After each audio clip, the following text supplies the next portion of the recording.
Thank you for coming, everybody. What? Okay.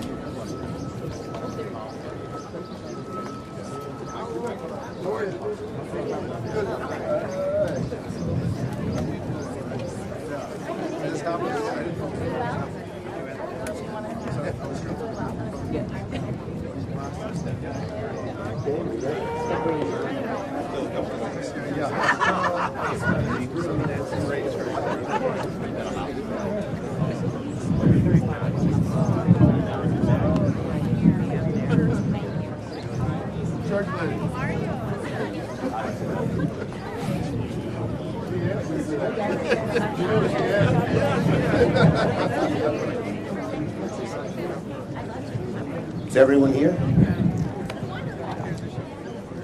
Okay, I want to welcome my Senate colleagues and my House colleagues here today to talk about Trump's first 100 days.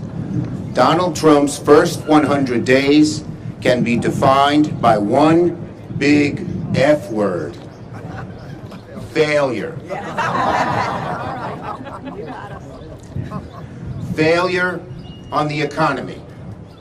Failure on lowering costs. Failure on tariffs. Failure on foreign policy. Failure on preserving democracy. Failure on helping middle-class families. Today's new economic news showed that Donald Trump is running the American economy the way he ran his family business, into the ground. Into the ground. On tariffs, what a failure. It's a policy that's in total chaos. One day says one thing, one day says another thing. Maybe this country has tariffs, maybe this country won't. Even his policy advisors are at a loss to explain what he's doing, and as a result, instead of all of us in the world going after China, China now has allies all over the world going after us. Tariffs, a failure. On costs, Donald Trump said on day one he'd lower costs of American families. They are up and up and up. And the tariffs are making it worse. Costs will go up for about $4,000 for the average American family. People who have IRAs have lost close to $100,000. Small businesses, medium-sized businesses, large businesses are frozen because they don't know what Trump's going to do. And that constrains supplies and raises costs. Failure on foreign policy.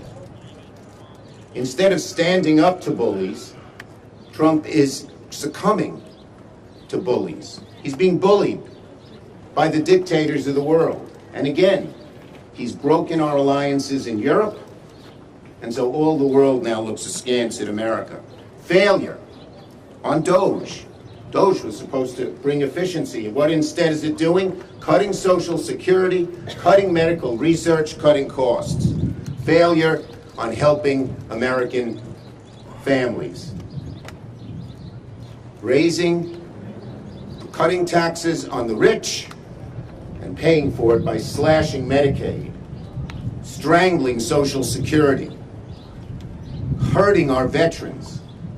Total failure on helping American families. And who is complicit in all of this? Who, the Republicans in the House and Senate, are co-conspirators. They are complicit. They are aiding and abetting all of Donald Trump's failures. They're not standing up to him once. They're involved, and they will shoulder the blame. Finally, on democracy. Donald Trump is trying to ruin our democracy. He has changed the Justice Department into an attack dog for his political enemies, the hallowed, fair Justice Department. He's washing it away. He is a would-be dictator. He wants to be a king. And again, our Republican colleagues in the House and Senate are complicit. So, Donald Trump's first 100 days are an abject failure. And we Democrats here and around the country will fight him at every turn. The great Hakeem Jeffries. Thanks so much. An honor and a privilege to stand here with you, Leader Schumer. Thank you for your leadership, and an honor and a privilege to stand here with House Democrats and Senate Democrats shoulder to shoulder in defense of the American people. Donald Trump's first 100 days in office have been a disaster. Donald Trump and congressional Republicans are crashing the economy in real time, raising costs on hard-working American taxpayers and driving us toward a painful recession. This is not Joe Biden's economy, Donald. It is your economy. It is the Trump economy. It is a failed economy. And the American people know it. House Democrats and Senate Democrats, standing shoulder to shoulder, are committed to building an economy that actually is affordable and makes life better for everyday Americans. We want to build an economy that lowers housing costs, lowers child care costs, lowers health care costs, lowers grocery costs, and lowers utility costs. We recognize that far too many people in this country are struggling to live paycheck to paycheck. That should not be the case in the wealthiest country in the history of the world. It's time to build an affordable economy, and it's time to build it now. Donald Trump and congressional Republicans have failed in this task, and they're not equipped to do it because they're focused on enacting massive tax cuts for their billionaire donors like Elon Musk, and they want everyday Americans to pay for it. We are going to continue to stand up to protect Social Security and Medicare. These aren't entitlement programs, they are earned benefits. The American people have paid into those benefits, worked hard for those benefits, earned those benefits. They are earned benefits. And let me be clear with our Republican colleagues and Donald Trump, Social Security is not a Ponzi scheme. Project 2025 is a Ponzi scheme.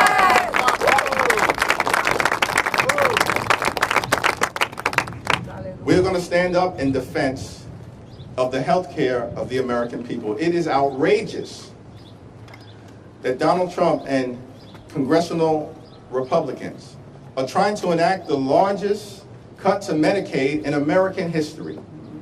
They will hurt families, hurt children, hurt seniors, hurt women, hurt veterans, and hurt disabled Americans. Hospitals will close, nursing homes will shut down, and people will die.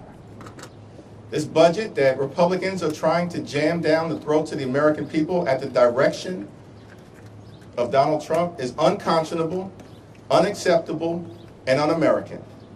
And Senate Democrats and House Democrats are going to do everything possible to stop this reckless budget in its tracks and bury it in the ground, never to rise again. Yes. Lastly, we have a message for our Republican colleagues. The House and the Senate are separate and co-equal branches of government. We don't work for Donald Trump. We don't work for Elon Musk.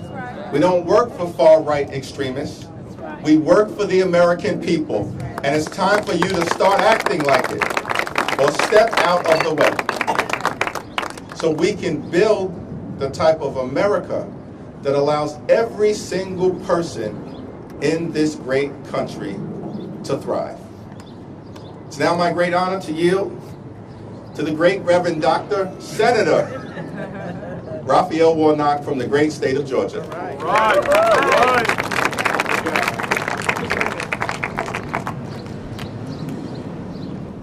It didn't take us long to see what this Trump administration is all about. This is the worst first 100 days that this country has seen in a very, very long time.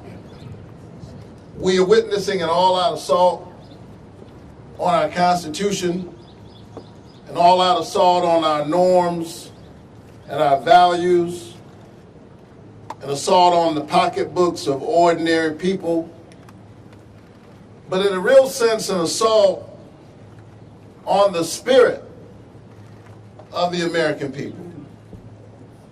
They are trying to convince us that our neighbors are our enemies. We should know better than that by now, and we do. We went through a deadly pandemic in which if my neighbor was sick, while she was sick, I was potentially imperiled because it was an airborne disease. That didn't make my neighbor my enemy. That means I have an invested interest in my neighbor's health care, in my neighbor's ability to be covered. And so while there are politicians who want us to be wary of our neighbors, we ought to be wary of politicians who want us to be afraid of each other. That's right. They're trampling due process, striking fear in communities all across our country. They're firing the federal workers who serve our veterans. Many of them are veterans themselves. They have had the honor necessary to fight for us.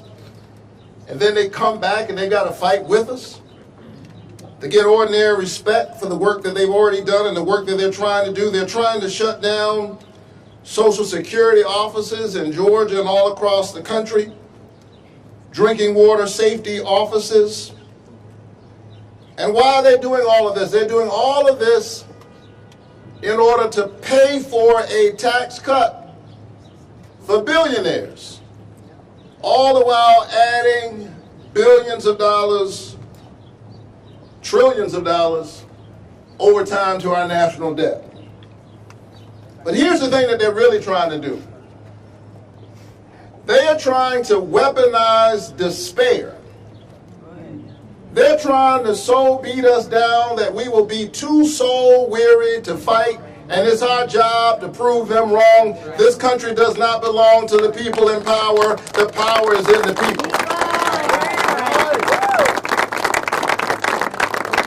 So I want the American people to be clear that we are fighting. In many ways you will see our fights. Sometimes you will not see what the fights that we're engaged in, but know that we're fighting for ordinary people. Because we believe that if you center the people rather than the politics, you have a chance at getting the public policy right. That's right. And so we invite our Republican colleagues to join us. The doors of the church are open. The time is always right to do what's right. It's never too late to be on the right side of history. Yes, that's right. And so we want you to rise up to this moral moment and to recognize that we will not give in to wannabe autocrats who want to convince us that they have already won. If they can convince you that they've already won, then you won't fight. You won't raise your voice. The great Andy Young, who's now in his 90s and is a great source of wisdom for me, tells a story of how after they had passed the civil rights bill into law, Dr. King and his team went to visit with President Lyndon Baines Johnson. Dr. King said to President Johnson, I need a voting rights law. My people are being disenfranchised, and we've got to pass a voting rights law. And the president said, Martin, I agree with you, but the sad political reality is I don't have the power to do that right now. I just passed a civil rights law. I've used all of my political capital to muster that through the Congress. There's no way I can get a voting rights law passed. I don't have the power to do that. And they left the meeting and the team was feeling all dejected, and somebody said to Dr. King, what are we going to do now? He said, well, the president says he doesn't have any power. I guess we're going to have to go and get the president some power. And so I've been thinking about that story a lot. lately, because everywhere I go, and I know my colleagues have the same experience, people are asking us, what are we going to do? Will you fight for us? And the answer is yes, we are fighting for you. But Selma was about creating the context for the change that you want to see in the world. And so know that as we fight on the inside, we need you to fight on the outside. And we will prove once again that this is the United States of America, and at the end of the day, it's the people who have the last word. Love has the last word. Justice has the last word. Righteousness has the last word. And we will continue to fight.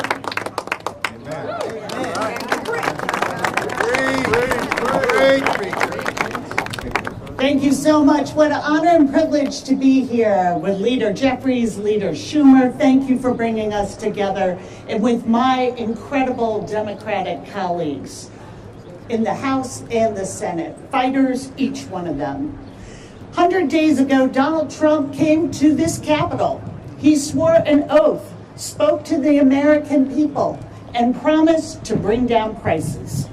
And then he started a trade war with our allies, and prices went up. He said we'd be a rich nation again. Then he collapsed the market, and trillions of dollars in savings have been lost. He promised a glorious destiny for Americans. Then he executed an agenda of, by, and for the billionaire class. And now supermarkets are warning they may not be able to stock their shelves. Republican politicians promised the American people they would have more money in your pocket, more opportunity for your family, more confidence in your future. But all we have seen is them take away health care, take away Social Security, take away veterans' benefits, take food away from children and seniors. That's not what anyone voted for. We look at the polls, but also go out and ask people for yourself. You'll hear the same thing that we're hearing. Ask my constituent whose husband is in final stages of dementia, whose financial survival depends on Medicaid. Ask the mom in my district whose son was born with spinal muscular atrophy, a proud college graduate who relies on Medicaid not just to stay alive, but to live a full life.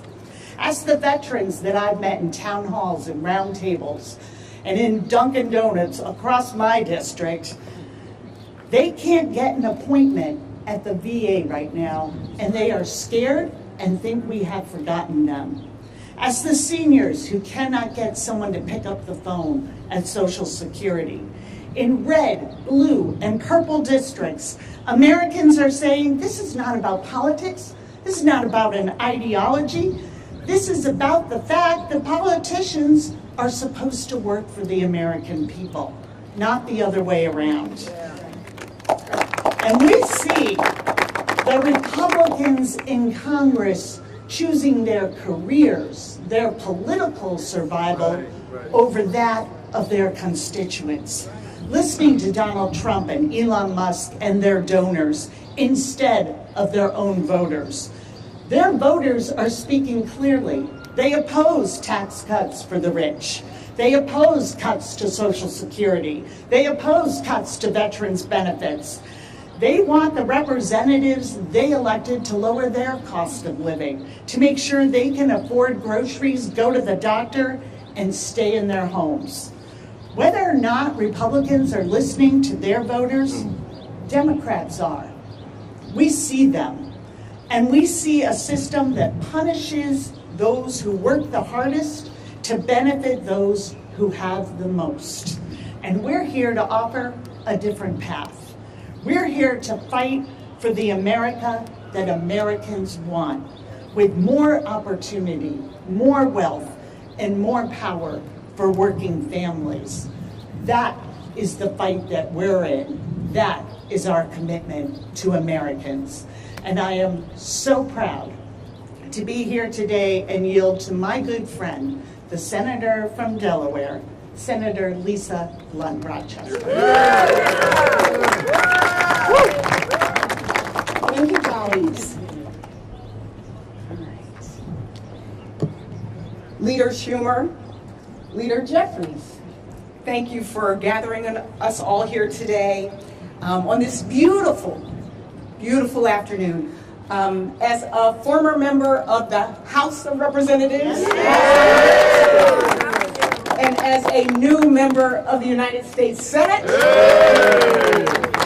I have to say to everybody, I don't know about you, but when I look back and see this crowd, this is a beautiful sight to behold. Yes. Democrats coming together across the Capitol. So I start off by saying, it's good to see you. It's good to be with you. It's good to be in the fight together. All of us represent millions of Americans across this country, from every single corner of this country. We have constituents who may have different voices, may look different, may have different beliefs, and face different challenges every day. But there are two things that we are united on. One is that we love this country. Get that straight. We love this country. And for so many of our constituents, and for us, we feel a sense of urgency in this moment. 100 days. Some of you may recall, if you know me, that in 2016 I was elected, having never run for anything in my life. And I came to the House of Representatives in the minority. Right, Speaker Pelosi? I was in the minority. I came with Donald Trump. And so for me, this is not new. We made sure that every attempt to repeal, replace, tear up the Affordable Care Act, we did not let that happen because the people did not let that happen. Yes. Right. And today, I am here as a United States Senator in the minority, temporarily. I'm going to say that again, temporarily. And also with Donald Trump. And I have a message to my Republican colleagues. When I first came in, the word was unprecedented, but now the words are uncertain, chaotic, confused, and corrupt. Yes. Those are the words. And so to my colleagues on the other side of the aisle, I say on this 101st day, there is an adage, the truth shall set you free. The truth shall set you free. 100 days into this presidency, we've gone from 3 years of solid growth in our economy to the steepest decline that we've seen since the pandemic. That's the truth. Groceries are up, retirement savings are down. That's the truth. Outbreaks of measles and the avian flu, that's the truth. It costs more to build, buy, or to rent a home. It's the truth. American citizens, including 2-year-olds and kids with cancer, are being deported without due process. That's the truth. There are wars around the world. There's chaos at the Pentagon, and our allies are losing trust in us. Anybody remember Signalgate 1 and the sequel Signalgate 2?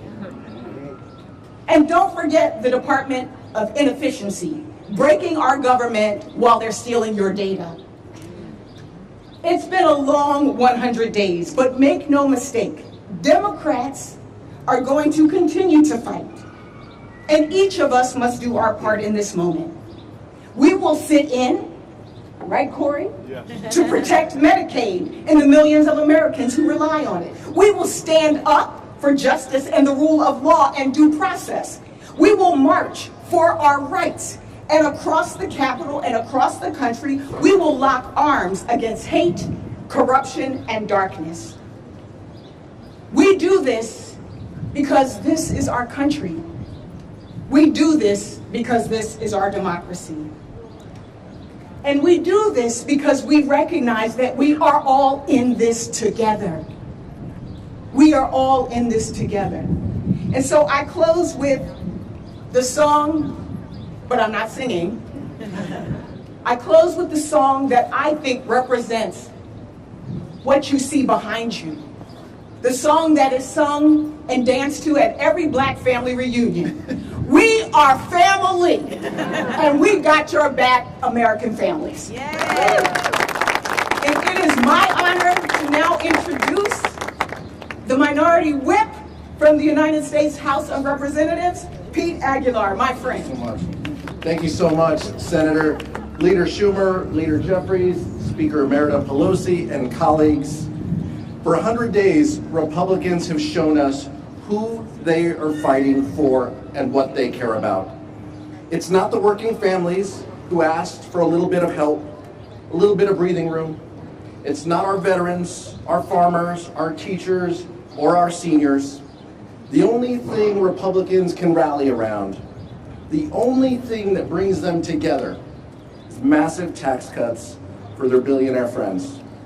They're trying to pass a budget to cut Medicaid, to cut health care, to make health care more unaffordable and less accessible. They're dismantling the Social Security Administration and putting the earned benefits that seniors rely on in jeopardy. And Trump's reckless tariffs are driving our country towards a recession, which will put hardworking Americans out of work through no fault of their own. In just 100 days, Donald Trump and the Republican majority have broken their promise to lower costs and instead chosen to crash the economy. Their budget bill will only make things worse. Democrats are going to keep the focus on the American people, and the American people are asking for a little bit of breathing room so they can get by. They want to spend a little less of their hard-earned paychecks at the grocery store, at their daycare, or toward rent. We're going to focus on making life more affordable, making life easier for everyday Americans in these next 100 days, and at every turn until we flip the House and we flip the Senate and we put a check on the Trump administration's reckless economic policies. Thank you. Thank you for coming, everybody.